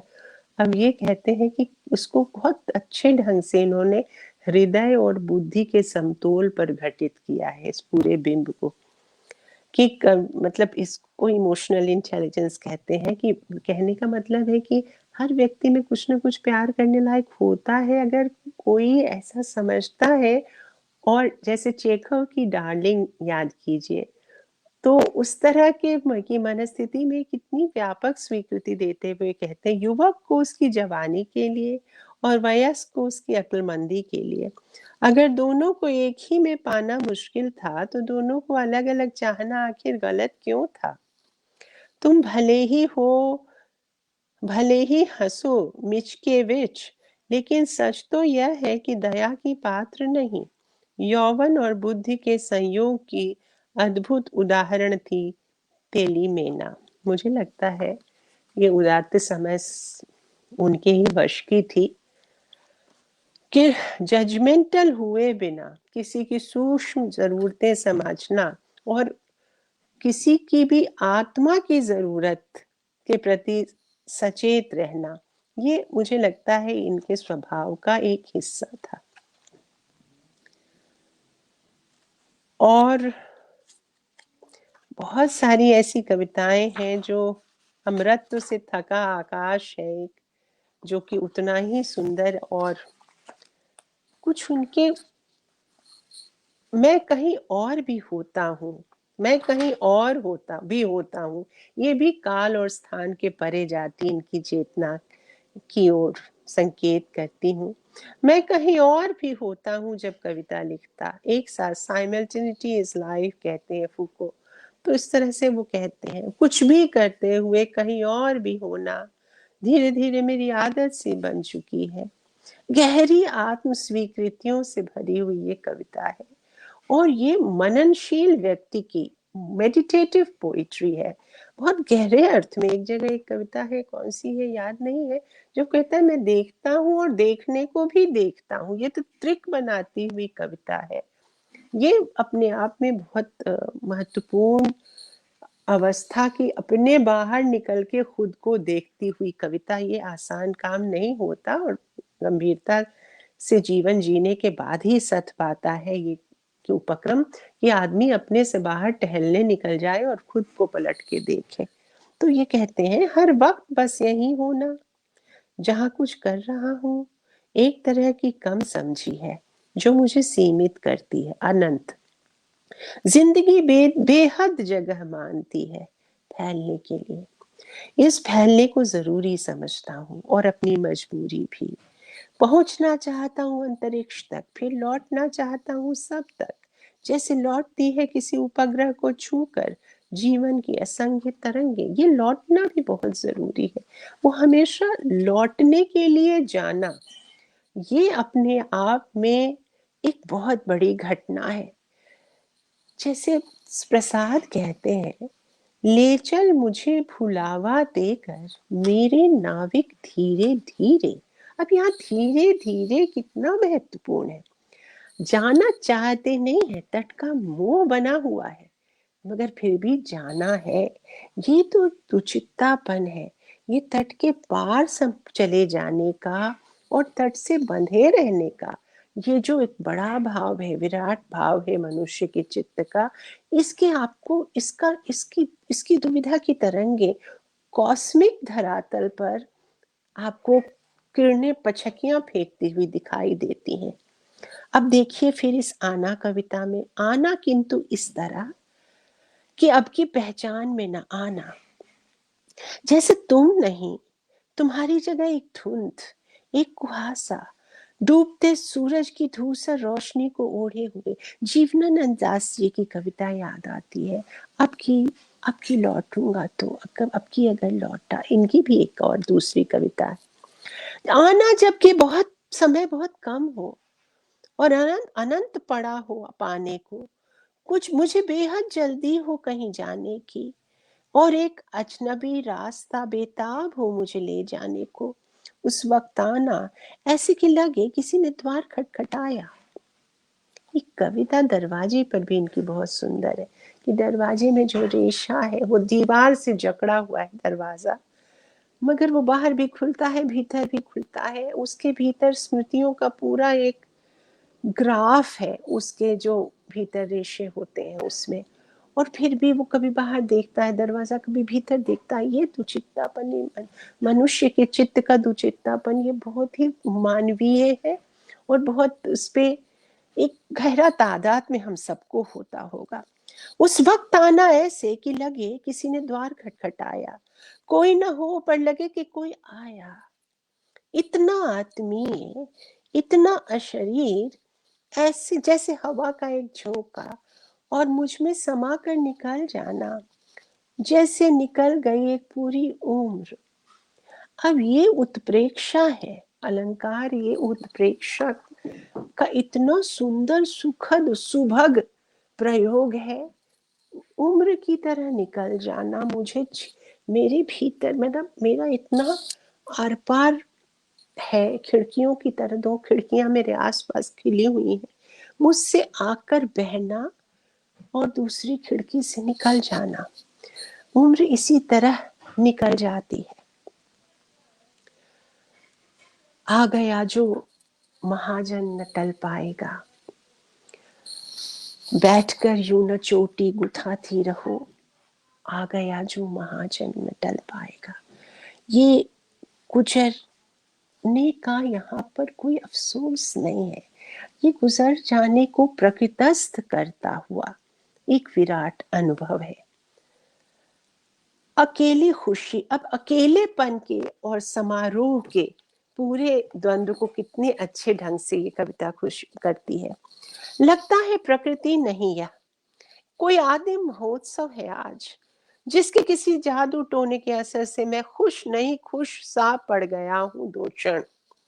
जी चाहता है तुम मेरे पास होती, मेरे सिरहाने एक सह अनुभूति, एक पहचानी हुई आवाज, और हम स्वीकारते अनुग्रहित एक प्रसन्न वनश्री का खुला हुआ आमंत्रण। ये जो लॉरेंस, डीएच लॉरेंस कहते हैं कि मैन वुमन कॉस्मोस, ये जो तिकड़ी है, इसमें अगर सामंजस्य बैठ जाए तो दुनिया में कोई दुख न रहे, जिसे हमारे यहाँ मधुमती भूमिका कहा गया है। लीन हो जाना, तल्लीन हो जाना, एक सार हो जाना। ये जैसे आपका इंटरनेट की दुनिया है, ये आपकी समझ विस्तृत करती है कि दुनिया में हर शय कहीं न कहीं किसी न किसी से जुड़ी हुई है। रामकृष्ण परमहंस के समय की एक कहानी मैंने पिता से सुनी थी, उसमें वो कहते हैं कि वो इतना जो भी इस तरह के चित्त का हो जाता है, अगर किसी को बाहर वहां पर कोड़ा लग रहा हो तो उसकी अपनी पीठ में भी कोड़ा की छाप उगाता। तो इसका संवेदना का विकास इस तरह से, अगर आप इंटरकनेक्टेड वेब जो है आपके चारों ओर परिदृश्य का, अगर आप उससे सचमुच जुड़े हुए हैं, आपका इंटरनेट अगर ऑफ नहीं है, अगर आपका एंटीना खराब नहीं हुआ, तो फिर आपकी जो संवेदना की धड़कन है वो वहां तक चली जाएगी और धीरे धीरे आपको ये लगेगा कि वहां पर किसी को चोट वहां लगी, छाप यहाँ उतर आई। तो ये जो चेतना का सूक्ष्म धरातल है, इसकी समझ व्यक्त करती हुई ये कविता है। लगता है प्रकृति नहीं है, हाँ ये तो खैर में कितना समय बहुत है, और कुमार जीव के माध्यम से जो अनंत का आयाम मैंने कहा, अंत में वही कहती हूँ। उसके बाद फिर हम लोग आपस में कमरे में धूप की तरह, वो बहुत सुंदर एक बिंब भी है कि हवा और दरवाजों में बहस होती रही, ये भी स्त्री संवेदना की कविता है। दीवारें सुनती रही, धूप चुपचाप एक कुर्सी पर बैठी किरणों के ऊन का स्वेटर बुनती रही। उसके बाद थप्पड़ लगता है धूप को और वो बाहर जाती है और फिर लेकिन लौट के आ जाती है। ये लौट के आ जाना एक बड़ा सुखद, क्योंकि उम्मीद है, किसी ने भी आस नहीं तोड़ी। जीवन में संवाद के अवसर वही ढूंढता है जिसने अभी आस नहीं तोड़ी। तो ये जो भी गांधीवादी, बुद्धवादी, अम्बेडकरवादी लोग हैं, जो भी इस तरह के उन्नत मन वाले लोग हैं, वो संवाद में और विमर्शों में आस्था नहीं खो रहे हैं, क्योंकि उम्मीद कायम है। उन्हें लगता है कि परिवर्तन की गुंजाइश है, थकान हो जाती है, बहुत कम परिवर्तन होते हैं, मगर फिर भी उपक्रम जारी है। अब इस पे कुमार जीव की बात, तो कुमार जीव की तरह तो स्वयं भी थे। इन्होंने इतने अनुवाद किए, संवाद किए, अंतःपाठीय संवाद किए, जितने बहुत कम लोगों ने किए होंगे। विदेशी कवियों से, देशी कवियों के अंत समय की कविता है, वो पूरा ही समझिए कि विदेश के कवियों पे टिप्पणियां उधर रखिए, कविता उठूंगी तो ये निकल जाएगा इसलिए नहीं उठूंगी, लेकिन आप लोग पढ़िएगा जरूर।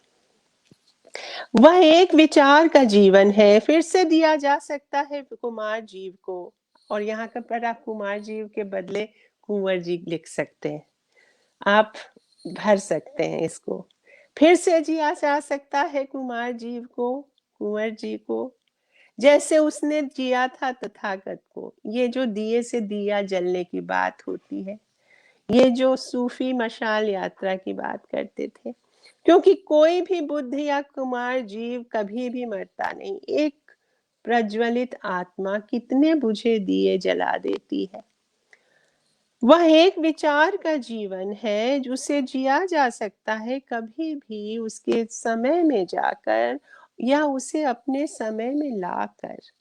यही उन्होंने किया, और जितनी तरह के चरित्रों से हमारी मुलाकात कराई, वो हमें काल के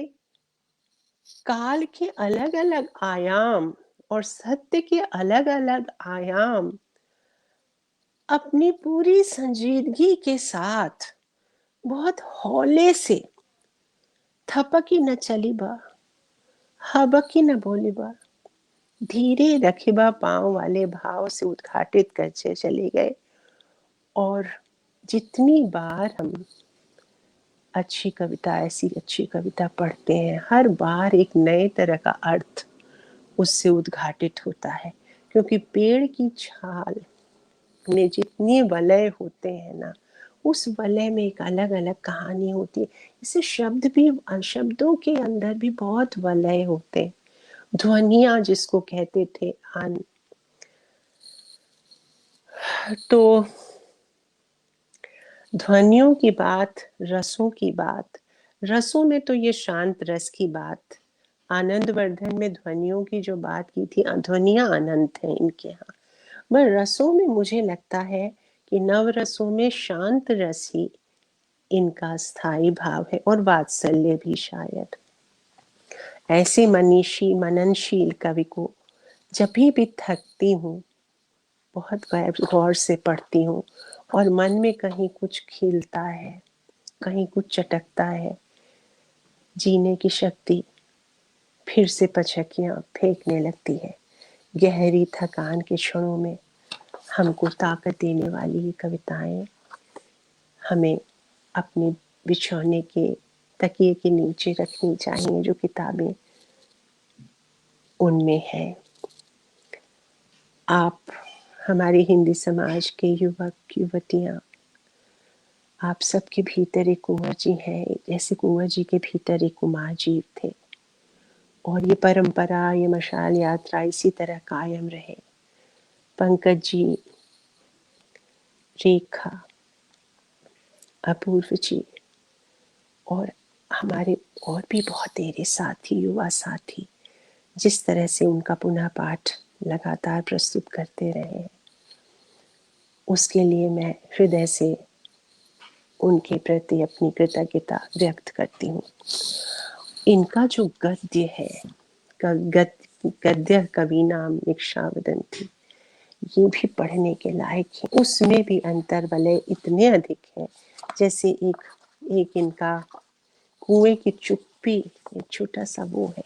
क्या क्या उन्होंने लिखा है, किस किस के तरफ से लिखा है। कभी गद्य में कूछा में कुएं स्यांग से, यात्रा वृत्तांत कथाएं जैसे विधाएं जो हैं वो पोरस हो गई हैं, मतलब एक दूसरे के घर आने जाने लगी, और जनतांत्रिक होने की हद तक ये कविता कहानी में, कहानी संवादों में इतनी तरह से, जैसे बरगद का पेड़, दीवार में जब बरगद और पीपल उगता है तो कहीं से भी फोड़ के अपनी जगह बनाता है, और एक खास तरह की हरियाली, खास तरह की हरियाली उस तरह के पौधे में होती है। वो एक उत्सुक मन के पहले प्रश्न की तरह उठा हुआ होता है, अचानक उग जाता है दीवार फाड़ के। ये हम सब के भीतर ये प्रश्न उठते रहे, और अपने अपने ढंग से हम इनके उत्तर तलाशते रहे, क्योंकि सत्य कभी भी रेडीमेड नहीं मिलता, सबको बुनना पड़ता है अपने अपने नाप का। तो जैसे इनकी धूप स्वेटर बुन रही थी किरणों के, हम सबको अपने अपने हिस्से के अनुभव, अनुभूतियां भरनी है, बुननी है। एक सीधा पल्ला, उल्टा पल्ला। जो स्त्रियां मेरे साथ बैठी उन्हें पता है सीधा घर उल्टा घर क्या होता है।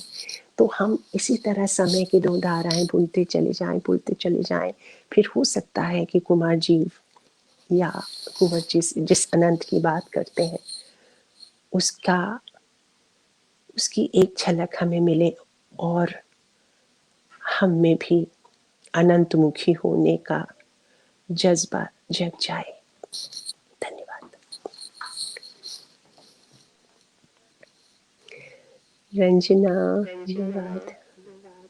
जी दीदी, काफी सारगर्भित और विवेचना परक चर्चा रही, और जिसे मुक्तिबोध, ज्ञानात्मक संवेदना और संवेदनात्मक ज्ञान कहते हैं।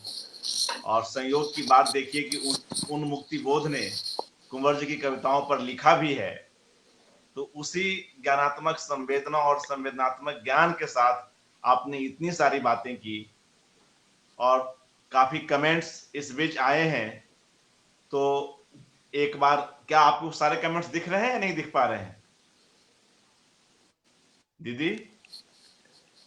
मुझे रंजना जी का दिखा है, वो तो मेरी अपनी है, तो वो तो कर ही देंगे।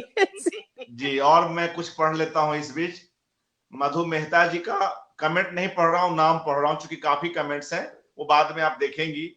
मधु मेहता, सोनू यशराज, शिमांकन यादव, ओम निश्चल जी, चंद्रकांता किरण जी, ये सब बधाई दे रहे हैं। प्रेरणा शर्मा ओम जी, निश्चल जी को मेरा बहुत प्रणाम कहिएगा। बहुत, उन्होंने भी बहुत अद्भुत किताब तैयार की है, अद्भुत किताब तैयार की है उन्होंने। वो तो ऐसे एक योगी हैं, जो उन्होंने, जितने अच्छे कवि हैं उतने ही बड़े वो योगी हैं, क्योंकि क्या उन्होंने इतने निस्वार्थ भाव से सबके जीवन का तत्व और रस उन्होंने उजागर किया और नई पीढ़ी के लिए एक पूरी समग्र पठनीय सामग्री सामने रखी है। उनको मेरा बहुत प्रणाम जी। मधु मेहता जी, प्रेरणा शर्मा जी, इस तरह के निस्संग जो होंगे। जी। और सोनू यशराज, अनु शर्मा, आनंदा पटनी, विजया सती जी, अमरेंद्र कुमार शर्मा जी, ये तमाम, प्रीति सिंह, आरवी यादव, साधना चौहान, शिमांकन यादव, उदय भानु पांडे जी उत्तम कोटि की समीक्षा लिख रहे हैं। मधु मेहता जी, वो भी सबको कुछ मेरा बात कर बहुत रही बहुत हैं। प्यार। उस विजया सती जी को जानती हूँ। जी। और एक कई कमेंट्स हैं, मैं सिर्फ नाम ले रहा हूं दीदी। और सोनू यशराज और पंकज बोस का एक कमेंट है दीदी, उसको एक बार सुन लें। अगर कुमार जीव के संदर्भ में बात करें तो एक और बौद्ध साहित्य के उन्नयन के लिए कुमार जीव की साधना, और दूसरी ओर कुंवर नारायण की अपनी साहित्य साधना, life long devotion to poetry में आपको क्या समता दिखलाई देती है? टिप्पणी में यह सवाल भी कर रहे हैं, और इसी में ये आगे पूछ रहे हैं कि क्या कुमार जीव या उनके जैसे महान विचारकों के प्रति समय जो है, समय और प्रति समय, महान विचारकों के प्रति समय को कुंवर जी ने अपने समय में घुला मिलाकर एक सृजनात्मक विलयन बना लिया था। इसके साथ कुंवर जी के खंड काव्यों में औपनिषदिक प्रस्थान से क्रमशः बौद्ध दर्शन की ओर जो एक बड़ा प्रस्थान है, उस पर भी प्रकाश डालें। तो एक साथ एक टिप्पणी में कई सवाल हैं दीदी, कुछ कहना चाहें?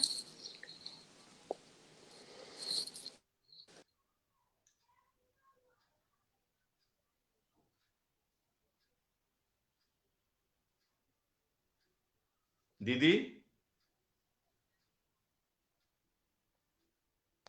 मित्रों, मुझे लगता है कि अनामिका जी का कनेक्शन में कुछ इंटरनेट कनेक्शन के साथ कुछ दूरी बन गई है। कुछ देर हम प्रतीक्षा करके देख लेते हैं। और इस बीच विशाखा जी का, अमिता सिंह जी का, प्रेरणा शर्मा जी का, श्याम सुशील जी का, मीरा मिश्रा कौशिक जी का, इन तमाम लोगों के भी कमेंट्स हमें मिल रहे हैं। और आप लोग इस महत्वपूर्ण चर्चा में भाग लिए और हमारे साथ लगभग 1.5 घंटे से बने हुए हैं। इसके लिए आप सभी का हार्दिक आभार। और दीदी क्या सुन रही हैं? शायद कुछ कनेक्टिविटी की समस्या आ गई है। तो जो ये कमेंट्स हैं मित्रों, वे निश्चय ही उन्हें देखेंगी और उन पर अपनी टिप्पणी देंगी, जवाब देंगी। समय भी काफी हो गया है, और कल कुंवर जी पर जो एकाग्र का आयोजन जनसुलभ की ओर से हो रहा है, उसकी अगली कड़ी में गीत चतुर्वेदी जी उनकी कविताओं के माध्यम से कई सारी बातचीत करेंगे। वे मुख्य रूप से उनकी कविताओं पर बात करेंगे, साथ ही उनसे जुड़ी उनकी स्मृतियां, उन्होंने उनके सिनेमा लेखन पर लिखी पुस्तक का संपादन भी किया है, उससे जुड़ी कुछ बातें, और इसके अतिरिक्त कुंवर जी को के संपूर्ण रचनाकार को अपनी ओर से, अपनी दृष्टि से वे देखने का एक प्रयत्न करेंगे। अनामिका जी को संभवतः द्वारा जोड़ने में दिक्कत आ रही है, तो मित्रों, आप सबकी अनुमति से और दीदी की अनुपस्थित अनुमति से मैं इसी के साथ उस अनुमति, 1 मिनट लगता है दीदी आ गई हैं, मैं एक बार चेक करता हूं। दिखाई दे रहा है? जी जी, हाँ दीदी आ गई हैं अब जी। असल में मेरी बैटरी चली गई तो मैंने मोबाइल से फिट किया है। जी जी आ गई हैं दीदी। तो जी पंकज, बहुत अच्छा सवाल पूछा है इन्होंने। और अनुवाद और संवाद की जो परंपरा है कुमार जी की, वो और विश्व भ्रमण की, वो मानसिक भ्रमण जो राहुल सांकृत्यायन ने सचमुच की यायावरी दी थी हम लोगों के सामने। और बौद्ध ग्रंथ उन्होंने खच्चरों की सवारी करके वो गए थे और तिब्बत के उधर से लेके आए थे, जिह्वाग्र पर भी धारण करके लाए थे। उसी परंपरा में विश्व भ्रमण की और यायावरी की उसी परंपरा में कुमार जी और अपने कुंवर जी प्रत्यक्ष रूप से राहुल सांकृत्यायन की तरह सरहद पार हुए नहीं हुए, उन जटिल परिस्थितियों में गए या नहीं गए, लेकिन जब ये मानसिक रूप से जो क्षितिज विस्तार का इनका एक पूरा उपक्रम रहा है, वो लगातार संवाद मुखी रहा है।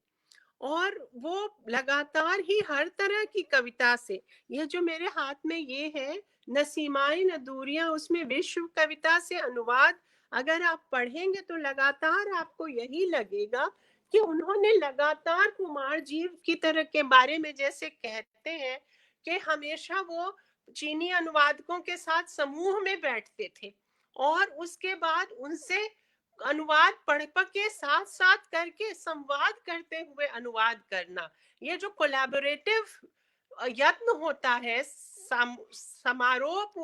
सामूहिक यत्न होता है, वो एक तरह की जीवन दृष्टि में भी विकिरित कैसे होता है, ये कुंवर जी से भी समझा जा सकता है। आप खुद पंकज उदाहरण है इसके। वो संवाद की किस तरह से, आप उनके कितने छोटे थे आप उनसे, लेकिन वो इसी तरह से आपसे संवाद लगातार करते रहे। और औपनिषदिक दृष्टि से बौद्ध दृष्टि की ओर चलने की जो पूरी परंपरा है, वो हमारे यहाँ दशावतारों में भी लगातार सूक्ष्मतम होता गया है दर्शन। तो स्वाभाविक है, मैं किसी को बढ़ छोट कहा था अपराधु वाली बात नहीं कर सकती, लेकिन ज्यादा इंक्लूसिव होना जिसे हम कहते हैं, बुद्ध ज्यादा से ज्यादा इंक्लूसिव होते चले गए। और उस इसीलिए उनका जो कोई भी धारा जब गंगोत्री से फूटती है और चिंतन परंपरा धीरे धीरे उसका तट विस्तीर्ण होता ही चला जाता है। तो मुझे लगता है कि अंतः सलिला जो ज्ञान की थी, वो भी उसका तट विस्तार जिस तरह से होता गया, वो बुद्ध में आके एक खास तरह की क्या ग्लोबल पर्सपेक्टिव और ज्यादा सूक्ष्म उसका मतलब और निराकार भी पर्सपेक्टिव हासिल करता गया। तो इनकी और अगर वृत्तियां कुमार जीव से प्रेरणा लेकर कुमार जीव के ही मन के साथ संवाद मुखी आनंद का ये वितरण करते हैं और निरपेक्ष भाव से वो सुपर्णा चिड़ियों वाली भी बात कायम रखते हैं अपनी कविता में, तो ये एक बड़ी उपलब्धि है।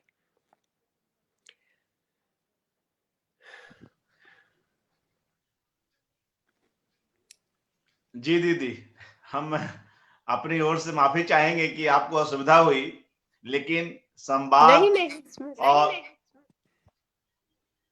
संवाद और विद्या व्यसन और इस अध्ययन मनन और विवेचन के प्रति यह आपकी एक निष्ठता ही है कि कैसे आप तुरंत जब आपके लैपटॉप, आपके आईपैड की बैटरी चली गई तो आप इतनी शीघ्रता से मोबाइल पर आ गई।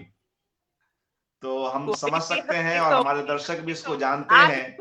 से मुझे बहुत उम्मीद है पंकज और अर्पण, आपकी पीढ़ी से बहुत उम्मीद है, इसलिए आपसे संवाद का मुझे भी कोई अवसर छूटना नहीं चाहिए। मेरे लिए भी बहुत बहुत महत्वपूर्ण है आपकी उनकी ओर देखना, जो उसी राह पर चल रहे हैं, उसी तरह से संयत भाव से बढ़ रहे हैं, ज्ञान के शिखर पे विनय से बढ़ रहे हैं और किसी की रेखा छोटी किए बिना अपनी रेखा बड़ी कर।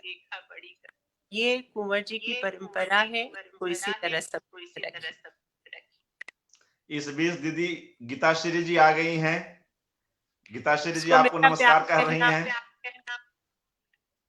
हम्म, और हमारे तमाम साथी जुड़े हुए हैं। यह एक इस जनसुलभ संवाद की सफलता है और कुंवर जी के लिए और आपके लिए सभी का आदर है। और एक जो उनके अध्ययन को लेकर, उनके चिंतन मनन को लेकर जिस तरह का आग्रह या जिस तरह की मतलब एक जिस तरह के सरोकार हैं, उसी का परिणाम है कि अंत तक लोग बड़ी संख्या में बने रहे।